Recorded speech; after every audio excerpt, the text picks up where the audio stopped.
Our next question will be asked by Tom Lane, an executive with Open Solution, Connecticut's largest software company and a CI success story, and the chairman of the Central Connecticut chapter of the Society for Information Management. Good morning, and thank you.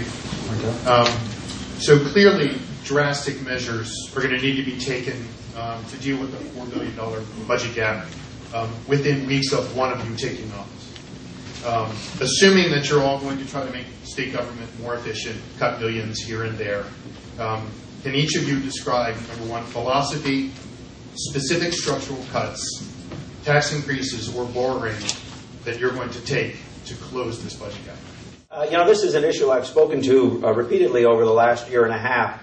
We need to take some drastic steps, and we need leadership to be provided by a governor. So I've been very clear. The nonpartisan or the appointed part of government or the non-civil service needs to be cut by 15% right out of the box.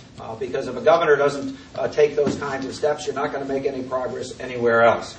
We need to look at the 220 state agencies and look at combining those for efficiency purposes at least by a third. That should be a goal that we have. We also need to actually look ourselves in the mirror. We live in a state that has been governed by a bipartisan train wreck.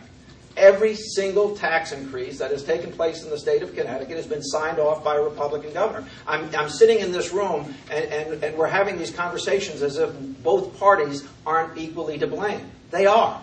We need change. We need leadership. For 14 years, I ran a city that created 5,000 jobs, built housing, brought new employers, built major transportation projects, and ran itself efficiently. If you're going to hire somebody to run the state of Connecticut, maybe you should have somebody who's done the job already.